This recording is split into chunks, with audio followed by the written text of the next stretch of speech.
Good evening, I'm Amna Nawaz. Jeff Bennett is away. On the NewsHour tonight, Middle East nations reject President Trump's idea to remove Palestinians from Gaza and take ownership of the decimated region, while Republican lawmakers back the proposal. He's taking bold, decisive action to try to ensure the peace of that region. How Elon Musk is rapidly gutting government agencies and whether protests and lawmakers could slow his efforts. And almost all USAID workers around the world are placed on leave, the potential threat to global health programs and national security.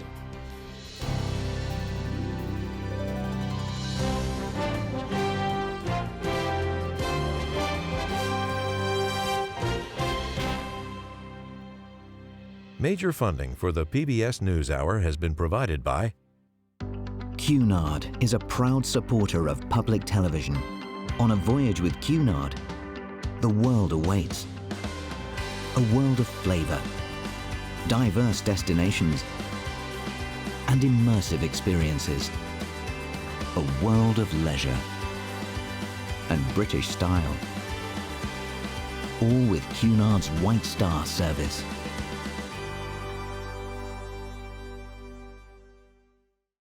In 1995, two friends set out to make wireless coverage accessible to all. With no long-term contracts, nationwide coverage, and 100% US-based customer support. Consumer Cellular. Freedom calls. The Charles F. Kettering Foundation, working to advance inclusive democracies. Learn more at kettering.org.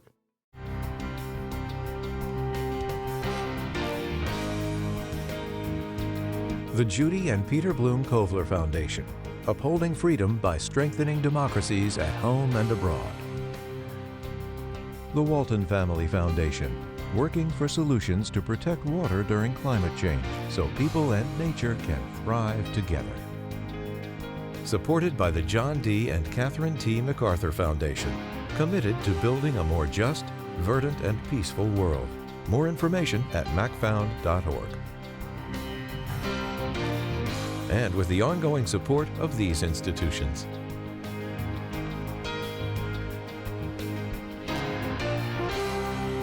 This program was made possible by the Corporation for Public Broadcasting and by contributions to your PBS station from viewers like you.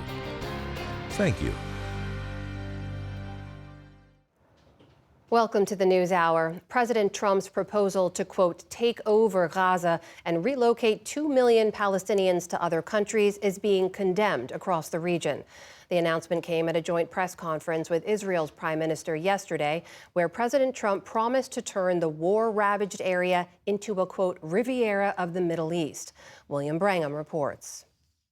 The U.S. will take over the Gaza Strip. Standing beside Israeli Prime Minister Benjamin Netanyahu, President Trump issued what amounts to a thunderclap across the Middle East.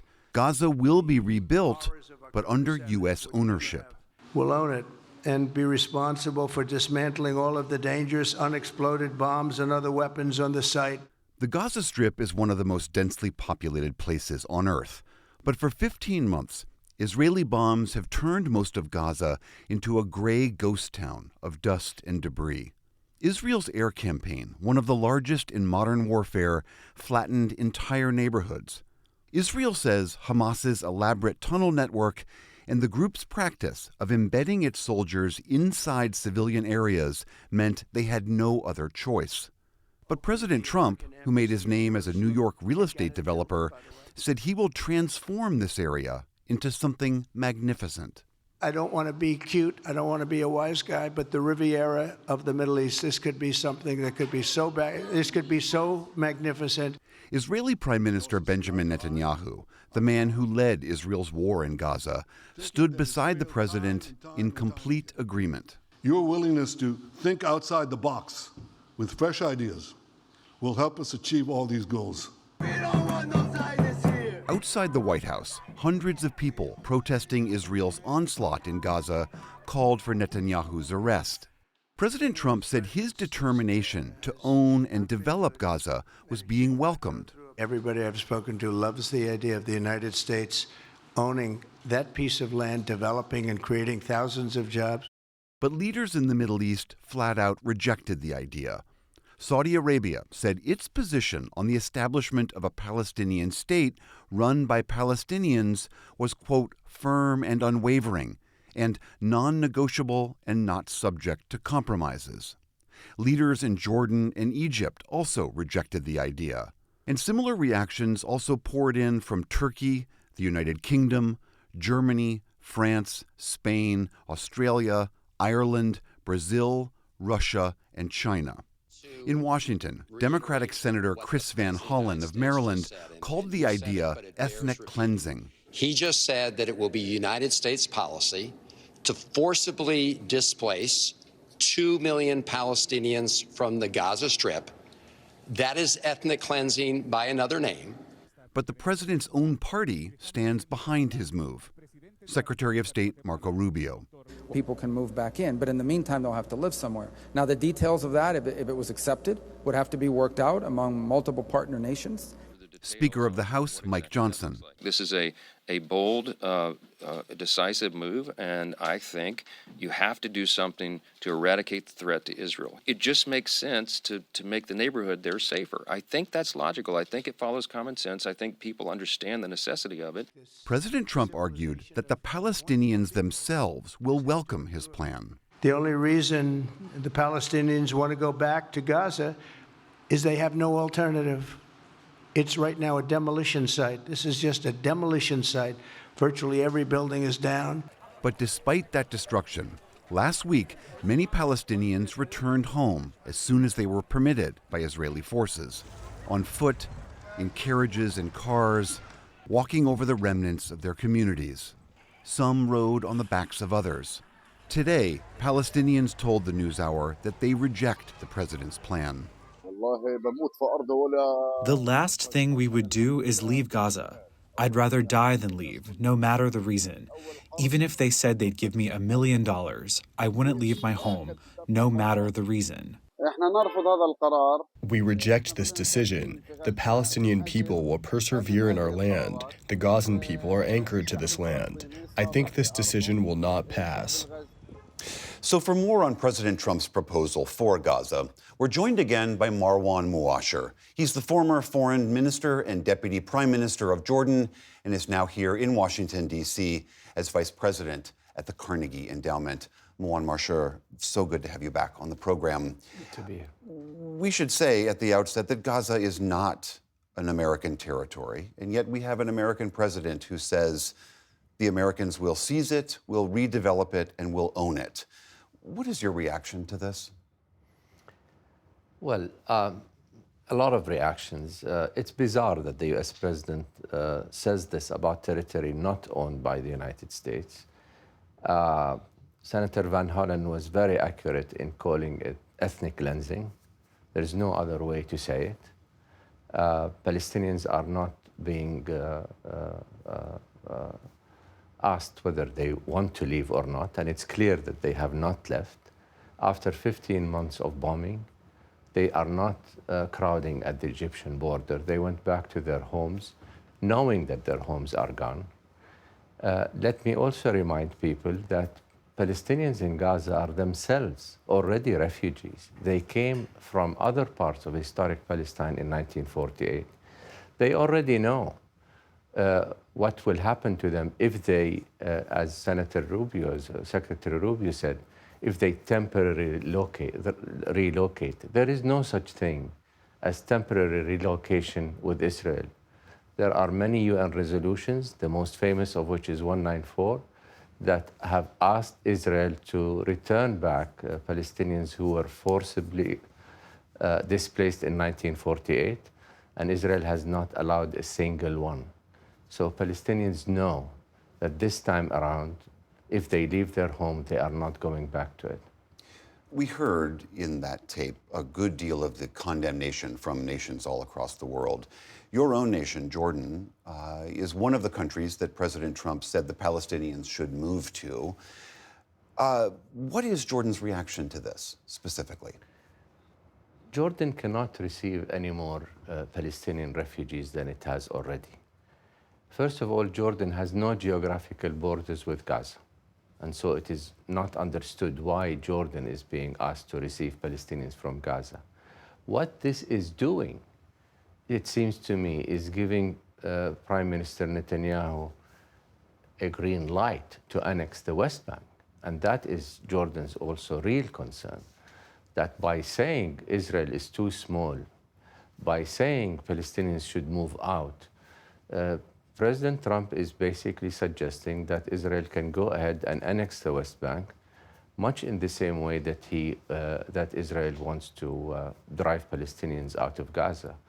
That is of big concern to Jordan. That is going to pose economic, security problems for Jordan and an identity problem to the country. Imagine if all of Canada suddenly moves to the United States.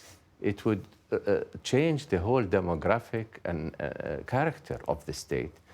And that is why, in my view, Jordan will not accept under any conditions, and no matter what the threats are, the coming in of any number of Palestinians. Not to say that Palestinians don't want to come, and also not to say that Jordan's main concern, main reason for signing the treaty with Israel has been to prevent against mass transfer.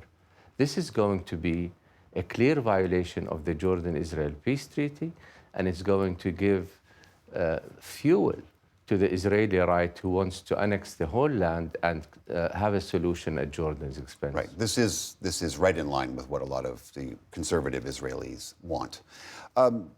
Do you think that we are paying too much attention to this issue? I mean, this came out of the blue. It seemed that President Trump was making this sort of evolving plan in his own mind yesterday as the day progressed. Do you think we're focusing too much on something that may never really come to pass? I don't think it will come to pass. There are no tools for it to come to pass. I don't imagine that President Trump is going to send U.S. troops to the region. That's going to be hugely unpopular. Although the U.S. Defense Secretary today, Pete Hegseth, said he would be open to that idea if the president wanted it. I don't think the U.S. public will be open to that idea. After the Iraq War, the United States does not want to get involved militarily outside.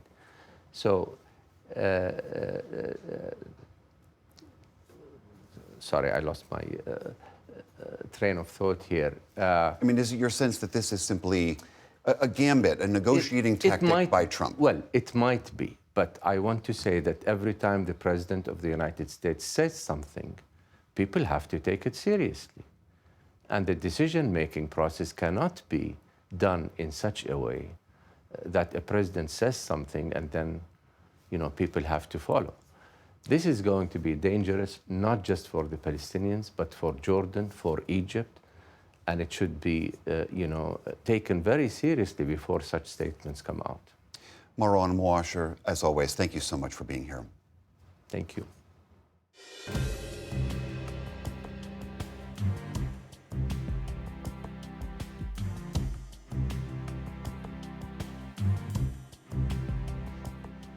Here in the U.S., the Trump administration is moving at a breakneck pace, targeting agencies and slashing the federal workforce. And one man is orchestrating it all, Elon Musk. Currently the richest man in the world, Musk has been given access to critical systems across the federal government.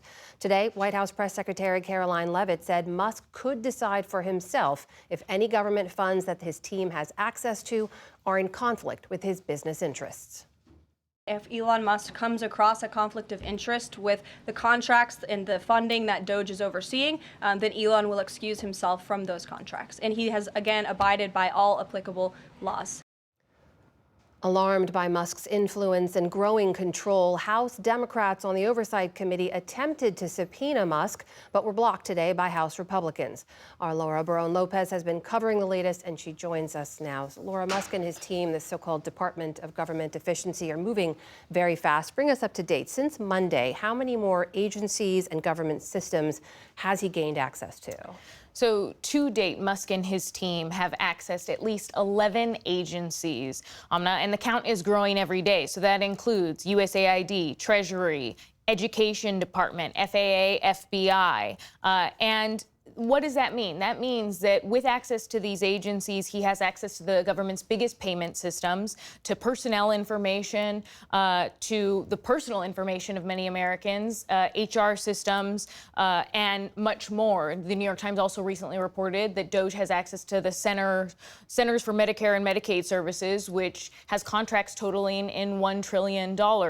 And now we asked the White House about all this access, and the White House claims that Musk and DOJ have, quote, the appropriate security clearances, and that DOJ employees are employees of relevant agencies. But it's not just about gaining access, Amna. Elon Musk has also gleefully tweeted on X about dismantling entire agencies beyond USAID, including the Education Department. You've been reporting on this issue of Musk and his team getting access to the Treasury payment systems. What does that mean? Do we know if he has power to stop payments, for example? Treasury Secretary Scott Bessent says that Elon Musk and DOJ have, quote, read-only access. But the White House has not directly answered if Elon Musk and DOJ have the power to stop a number of these payments that go out of that system at the Treasury Department. The White House press secretary today seemed to imply that he might, citing some very specific payments that DOJ itself was stopping.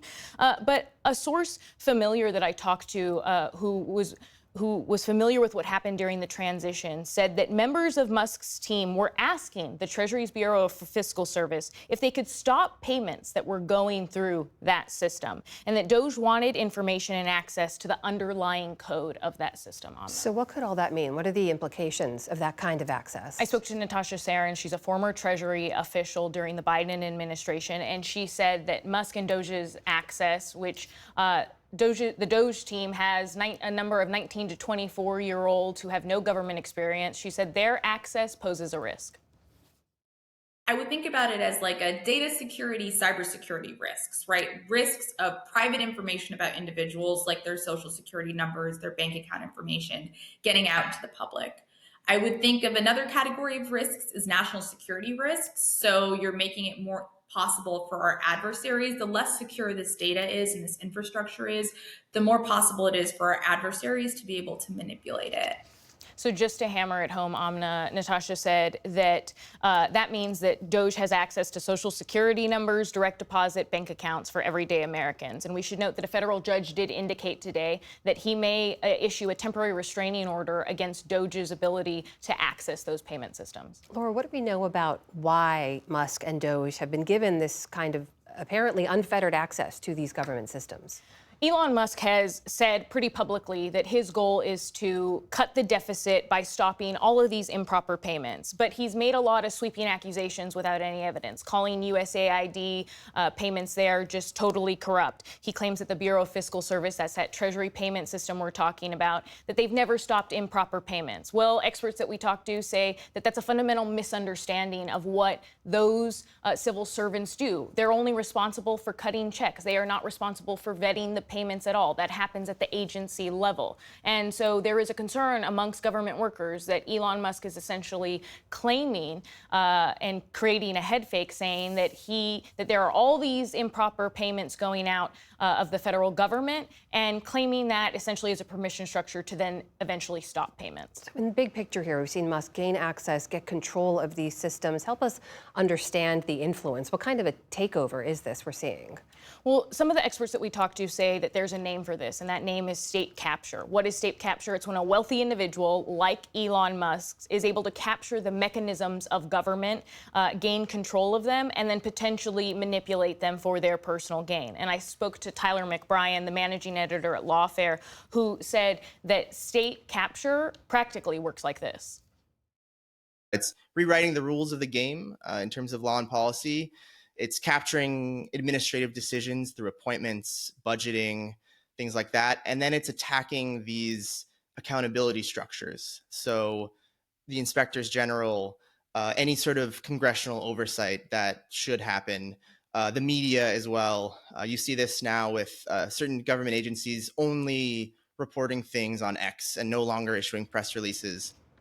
He mentioned inspectors general. A lot of inspectors general are gone now because the Trump administration put them on leave. One of the only ways, he said, to stop state capture is public awareness. And we saw today that there were a lot of protests and backlash.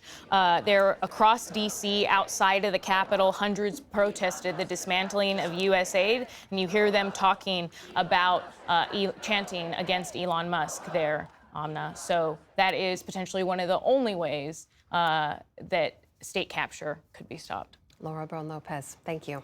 Thank you.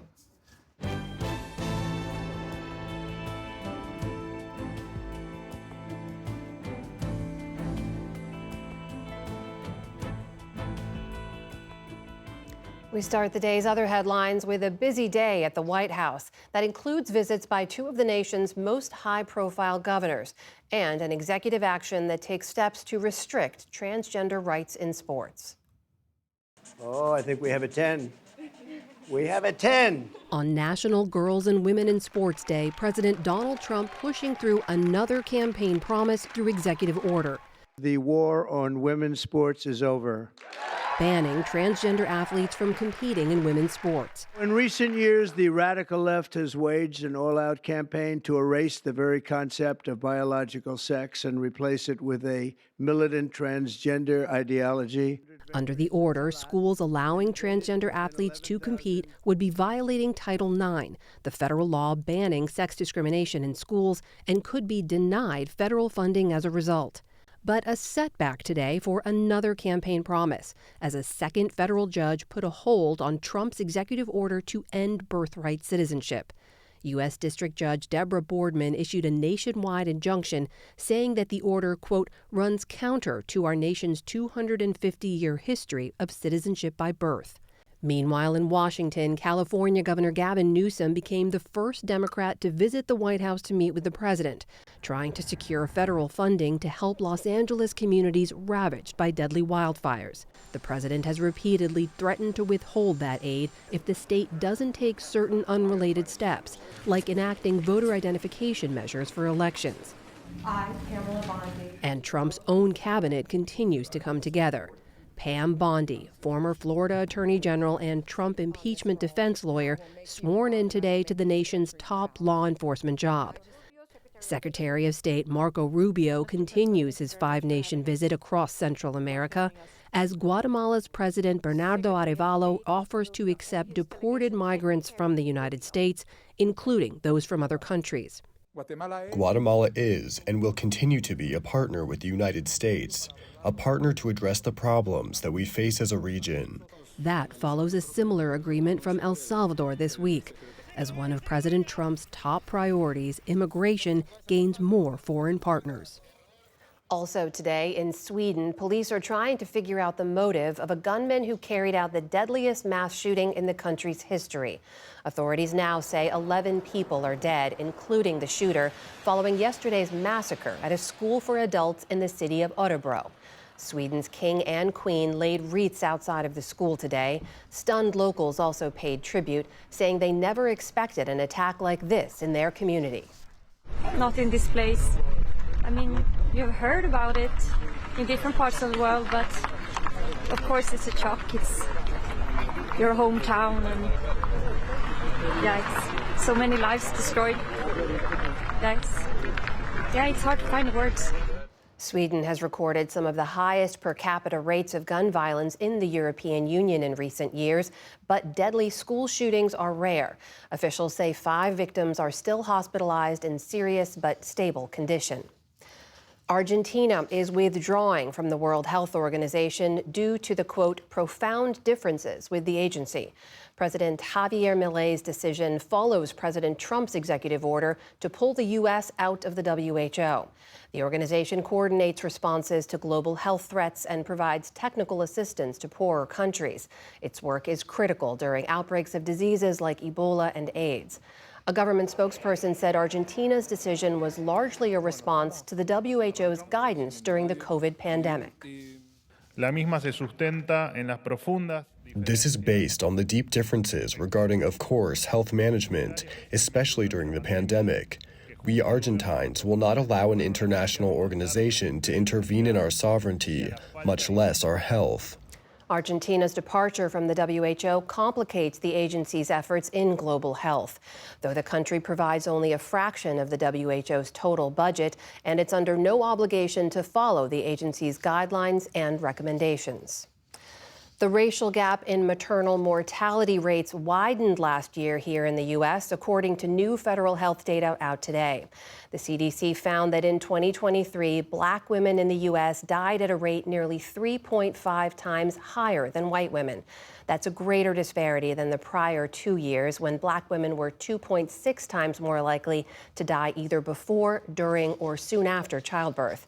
And it comes as maternal mortality overall actually fell below pre-pandemic levels. Authorities at Seattle's main airport say a Japan Airlines plane struck the tail of a parked Delta aircraft this morning.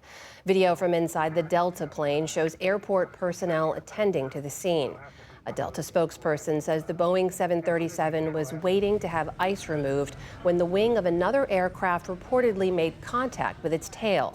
There were no injuries and only a minimal impact on airport operations.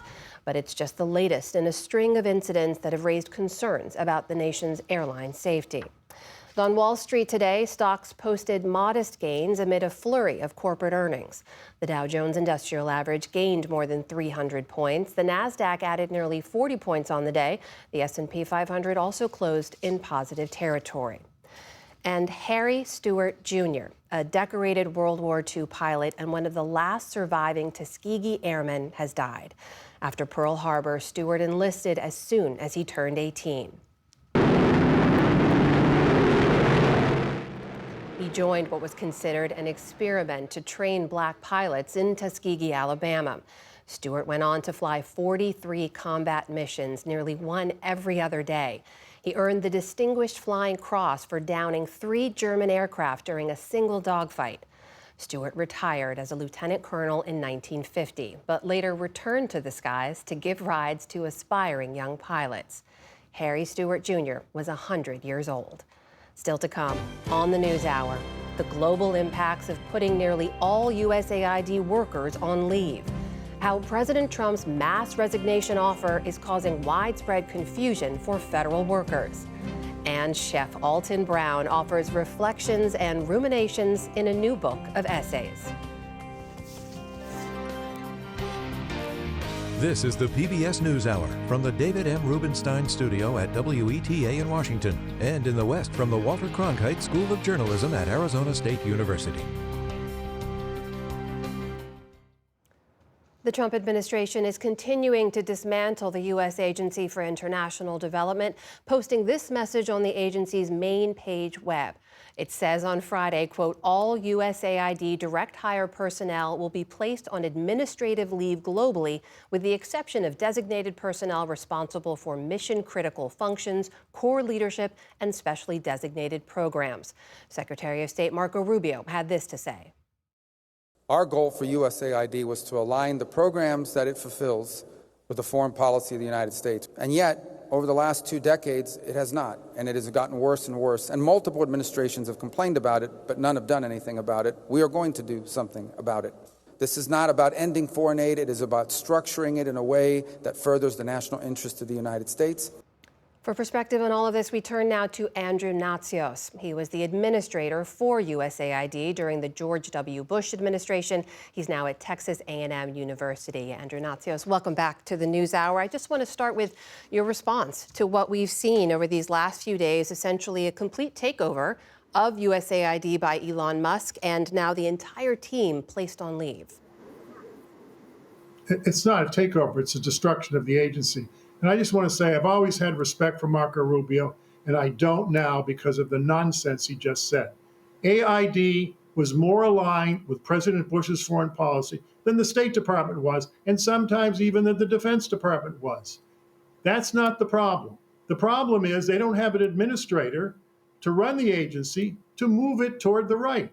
Whenever a president takes office, they appoint people who agree with their point of view. When there's a Republican president, AID moves to the right. When there's a Democratic president, AID moves to the left, as it should. The programs that they're attacking right now are Biden administration programs. They're not programs that the career people put in place on their own. They were instructed to it by the White House. Why are you blaming the career people at aid for something that Joe Biden did? I don't understand it. It's ridiculous. AID is one of the great powers, humanitarian powers in the world for the United States to protect the American people and our national interest, and to protect the people in the developing world from disease, from hunger, and to advocate and to change policies to encourage economic growth and investment. Well, tell us a bit, because it feels as if its future is uncertain. We know Elon Musk says he wants to shut it down. Your Secretary Rubio saying there's going to be a restructuring. But even in this moment of uncertainty, whatever this is, what are you hearing from people on the ground in the countries USAID serves and from leaders of the countries who've partnered with the U.S. in this? Well, the people I talk to are appalled by what's happening. And I'm talking about people in the developing world and people certainly within the agency. The agency is shut down. We can't field DART teams, disaster assistance response teams, which we created 35 years ago when I was the director of the Office of Foreign Disaster Assistance, which go to disasters all over the world, in civil wars, in famines, in refugee emergencies, and earthquakes. We can't field those DART teams anymore. Our anti-polio eradication program is not functioning right now because the missions are shut down. They're going to close all 80 missions? That's the stupidest idea I have ever heard. The most powerful thing we have going for us in the developing world are the USAID missions, 2/3 of whom are local people. They're people with advanced degrees who work for aid for many years, who help run our programs. 2/3 of the aid workforce aren't even Americans, and they don't work for very high wages, I have to tell you. And they do important work, and shutting this whole system down makes no sense at all. The notion that people have been, who's been complaining about aid? The Defense Department, career military, does not complain about aid. They complain about the State Department if you talk to them. And I have great respect for our diplomats. I was a diplomat for a while, but the reality is AID is far more like the Pentagon because it is an operational agency that gets stuff done. State Department is a policy-making body. If you put AID into state, there will be no development program and no emergency programs because we will no longer be operational. Well, it will be a disaster for the United States and a disaster for people in the global South. Andrew, if I may, let me ask you about the way Secretary Rubio is talking about this, though. He says this is a restructuring, so the agency is more in line with this president's foreign policy. People will say, isn't that within the president's purview to be able to do that? Of course it is. The president should appoint his own designee for the aid administrator, the head of the agency, which is what I was under President Bush, and the assistant administrators, all of whom, by the way, have to be confirmed by the United States Senate and the next level down. They run the agency, and you put in place people who agree with you. I promoted more conservative people who are economists, who are pro-business in the agency. When the left takes control, they promote people on the left. That's how any administration works. That's true in the Pentagon, it's true in the State Department. What do you think the State Department was doing under Biden? They were running the LBGT flag with the American flag in all the embassies. That's not aid that did that, it's the State Department that did it.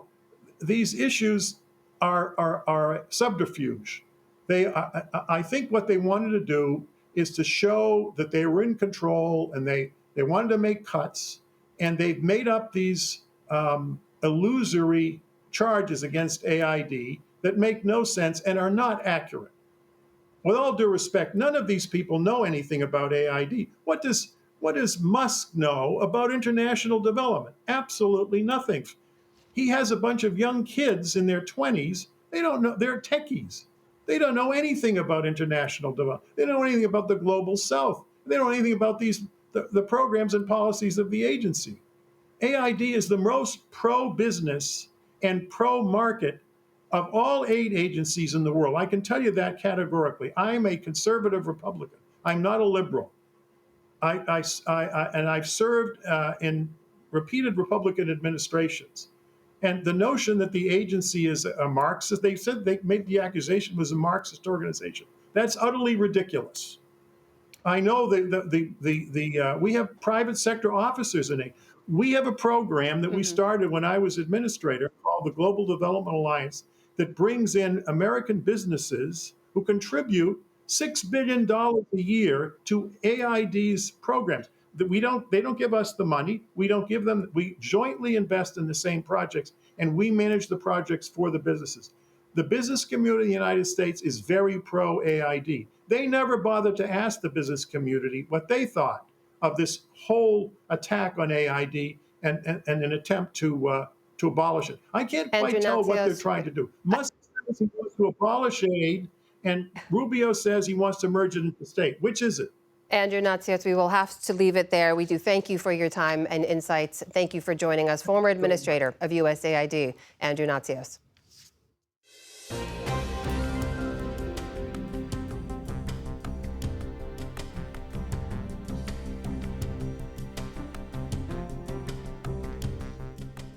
More than 2 million civilian federal workers across the country are facing a gut-wrenching deadline tomorrow.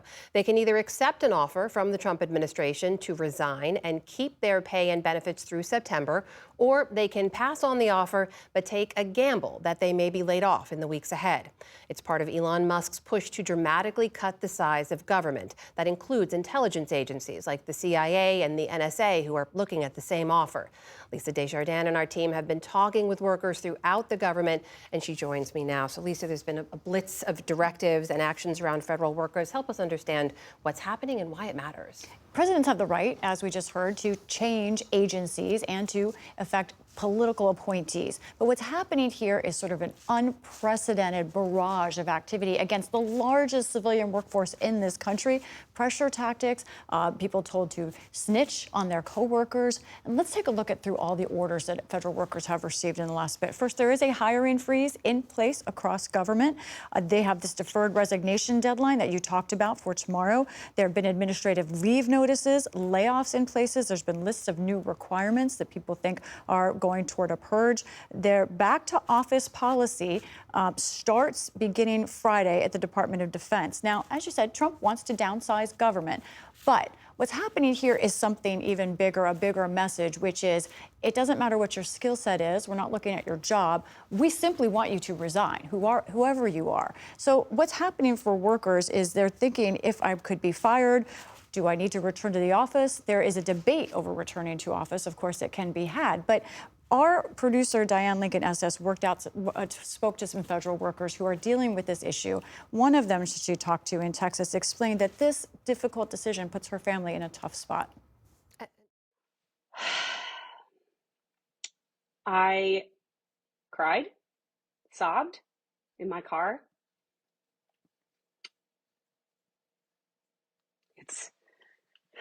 It's just a lot. It's a lot to lose. So there's no good option. We're going to be commuting 2 hours a day no matter what we do. So the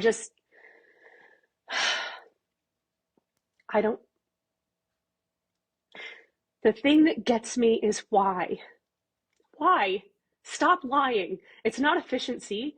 They're going to have to release out buildings and reconfigure desks and spend God only knows how much money to make space for all of us. So you see, it's very personal. I also talked to contractors who have already lost their insurance from being fired. But that back to office order, what do we know about that and how it would actually work? It's agency by agency and when it takes effect, and also some of the details are still not clear to everybody. Unions are saying this violates their bargaining agreements, but the Office of Personnel Management sent out a directive saying you can just ignore those union deals so far. There is also a question about, is there actually room for all of these workers? Diane spoke to someone else, Miranda Wolfcutter in Kansas, who's concerned about that. My agency specifically just did a major reorganization that we just finished over the summer, and we sent every employee out of an office. So we are all now remote, and we will all be called back to offices that no longer exist. We gave up all physical space. So in order to bring people back into an office, we first have to find those offices. Now, I also learned yesterday from a source that the government, the services agency, is now put out a directive saying it wants to sell or get rid of 50% of federally owned space. Currently, that is 8,000 buildings across 2,000 communities. So really significant decision we haven't heard much about. In this moment, as you're talking to federal workers, what are they telling you about how they're navigating these decisions? I cannot overstress the kind of fear and chill effect hovering over federal workers at this moment. In addition to all of these dark of night decisions, workers have been told not to speak about this. There are gag orders hanging over them. Some of them are talking in code over encrypted apps. Now, Elon Musk tweeted out or posted on X last night, rather, he said this: leakers, if there is doubt, they're out. I asked House Speaker Mike Johnson, what about freedom of speech? He said, oh, no, I'm sure he didn't mean anything by that. But federal workers take Musk's words seriously. They believe there is a real threat to them. And this is why several federal workers we talked to would not go on camera. But here's what they said off camera. If people know who I am and I'm sharing information that it could be detrimental to me. They're looking to root out any vestiges of any type of opposition. They're looking for any reason to eliminate federal positions, and I don't want to give an excuse to eliminate a federal position. Workers are finding strength in one thing, their oath of office to protect the Constitution. What do we know about the legality of all this, Lisa? Yeah, I spoke just a short time ago with an expert on this, attorney Michelle Berkovich at Alden Law Group. She represents federal workers. Michelle, thank you for joining us. Thank you for having me. I'm wondering, how overall are federal workers taking this in? Do they think they have legal recourse? And what is your experience with what's going on here in the workforce? I talk about a couple ways. First of all, I do want to say this is unprecedented.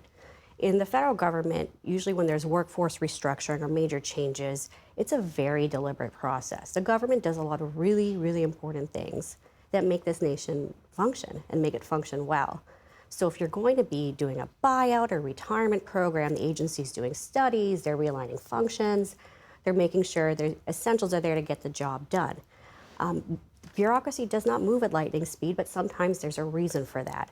So this bolt out of the blue, saying this resignation program is disorienting to begin with. It's unprecedented to be communicating directly with OPM and not with your agency, and to be in a situation where you're an employee and you expect maybe your supervisor or your manager is going to have answers about what's going on, or certainly the chief human capital officer will have answers about what's going on.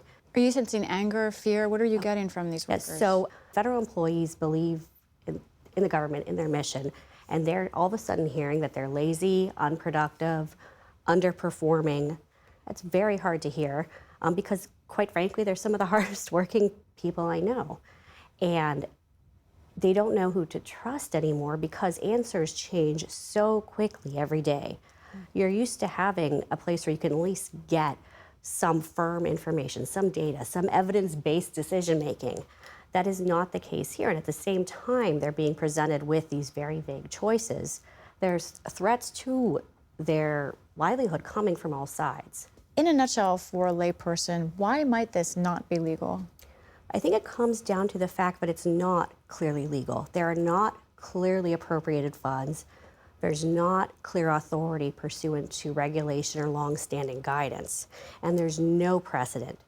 Because it's the federal government, if you're going to appropriate funds, if you're going to make certain changes, usually there has to be some sort of regulation, congressional authorization, or one would hope, like, very thought-out guidance. And hear things like, for example, this idea that you can get a second job while still getting paid by the government.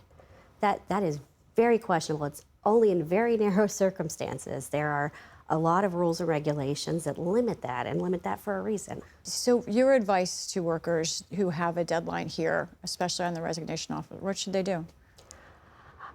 That is, I mean, everybody at the end of the day, you have to make whatever decision is best for you and your family. What I advise people is to not make that decision until you have done a benefits checkup, till you understand what specifically you are putting at risk if you take the offer and the agency reneges or changes its mind, because you will not be able to withdraw that resignation. So I think if you are in a place where, let's say the offer doesn't work out and you have to leave the government soon anyways, regardless, then perhaps you're not out of pocket much. But if you're in a place where you need that job and you need those benefits, you have to be very careful because it's just so unclear. Can I ask you one more thing overall? What do you think the purpose is of all this? I think the purpose is to get folks to leave the government. I don't think there's much care as to whether or not the government's going to be able to deliver on that process. I think it's an end run around reduction in force. And I think it's a way to be honest, intimidate the federal workforce. And it's going to have it's a chilling effect. It's performative. It's a pressure tactic. It's coercive in my mind. I think the government, or pardon me, I think OPM is perhaps trying to give information to suggest it's not coercive, but every time we get new information, it raises more questions. Unprecedented. Michelle Berkovich, thank you much for talking to us. Thank you.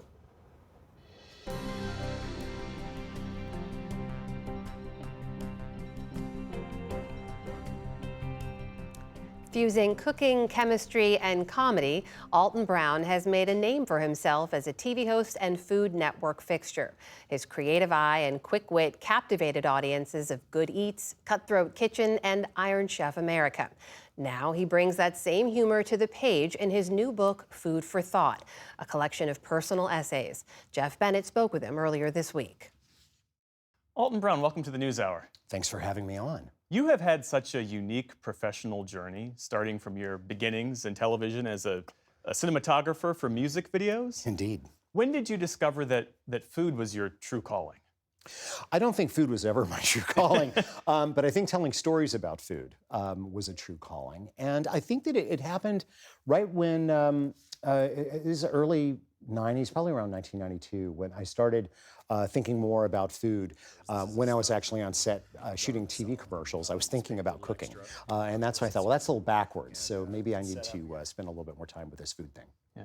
We were talking earlier, and you said that the process of writing this book, you didn't intend to do it. Nope. And when you started writing, things just sort of fell out onto the page. What surprised you about that process? You know, at least half of this book is what I'm going to call memoir. I'm talking about myself in certain ways, and I did not expect that to come tumbling out the way that it did.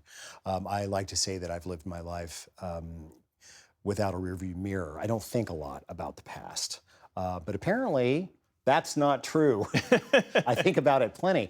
And so that when anything that was memoir, stuff from my childhood, which is there, some of which I think is funny, that stuff came out, I was really surprised by it. Yeah. Very surprised. Let's talk a bit about the past, namely Good Eats. I suspect some of you are still asking. Because that show really revolutionized food television with its mix of history and science and entertainment. How did you settle on that format? And did you know at the time that its impact would be as enduring?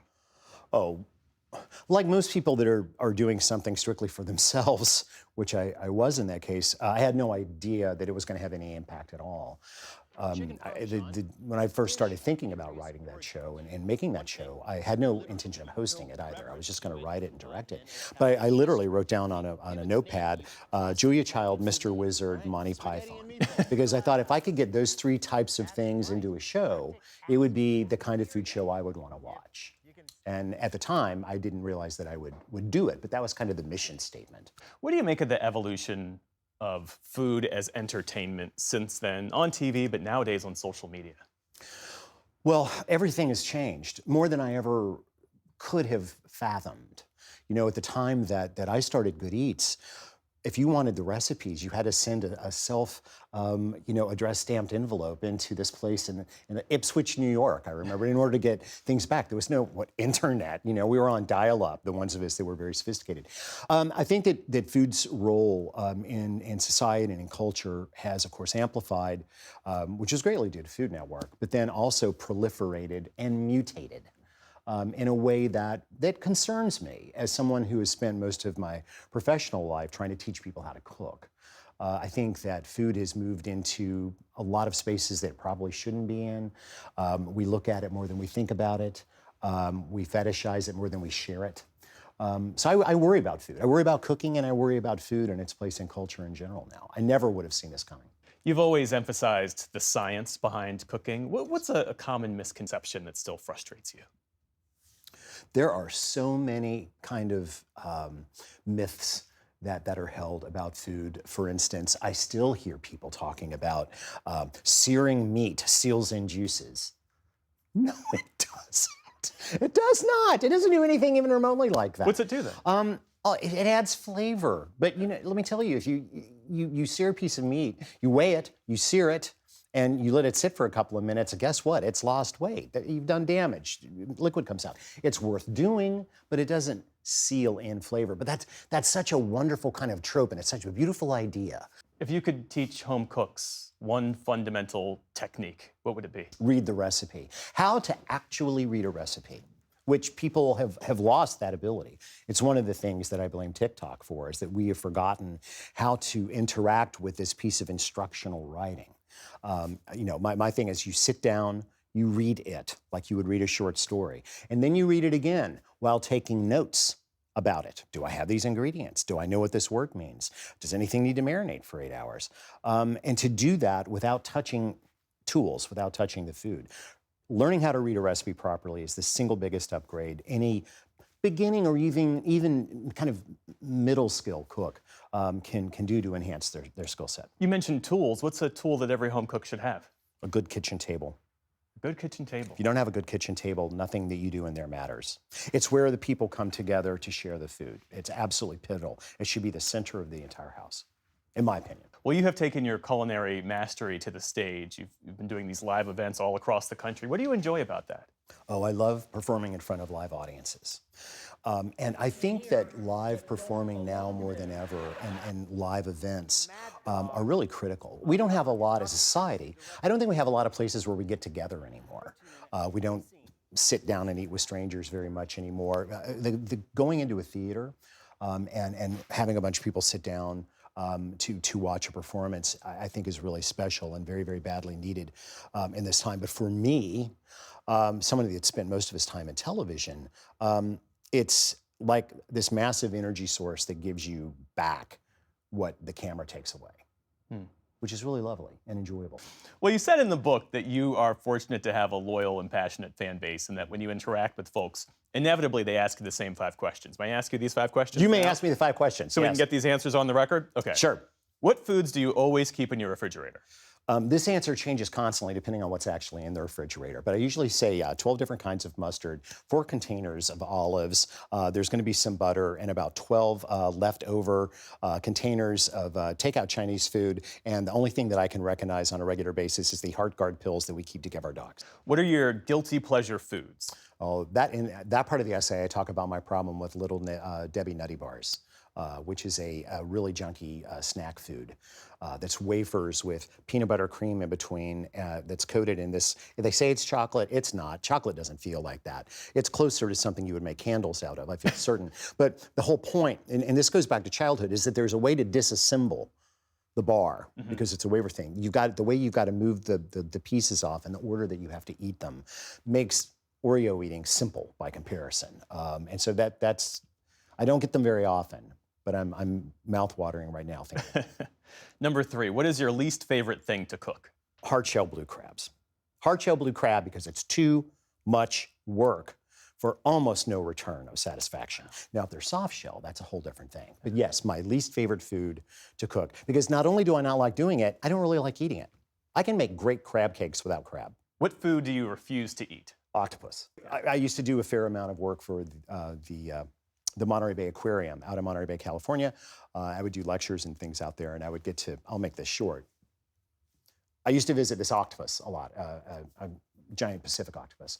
And the first time that I met him and was playing with him in his enclosure, he stole my pen out of my pocket.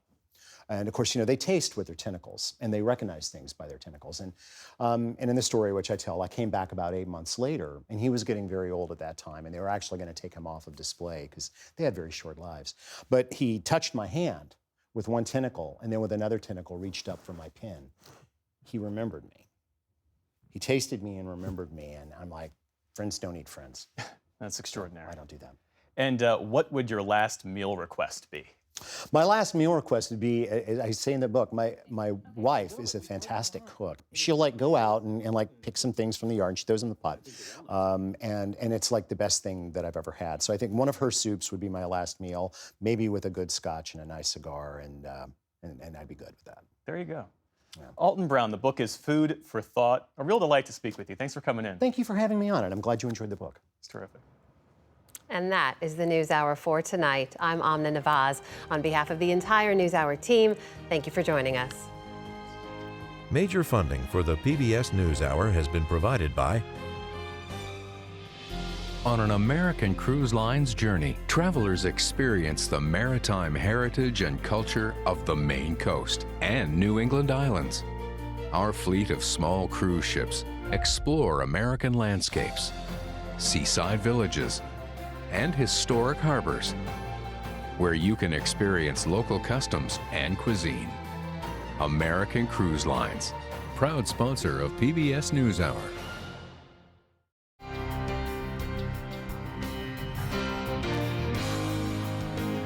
friends of the NewsHour, including Jim and Nancy Bildner and the Robert and Virginia Schiller Foundation. The Ford Foundation, working with visionaries on the front lines of social change worldwide. Funding for America at a Crossroads was provided by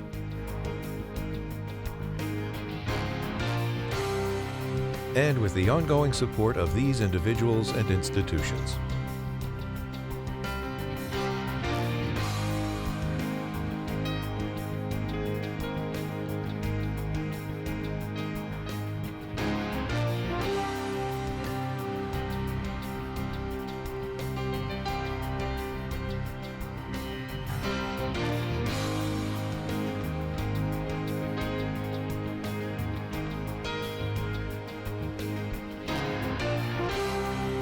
This program was made possible by the Corporation for Public Broadcasting and by contributions to your PBS station from viewers like you.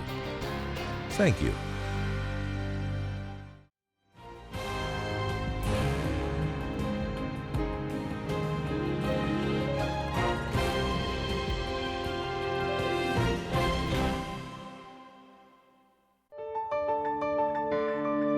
You're watching PBS.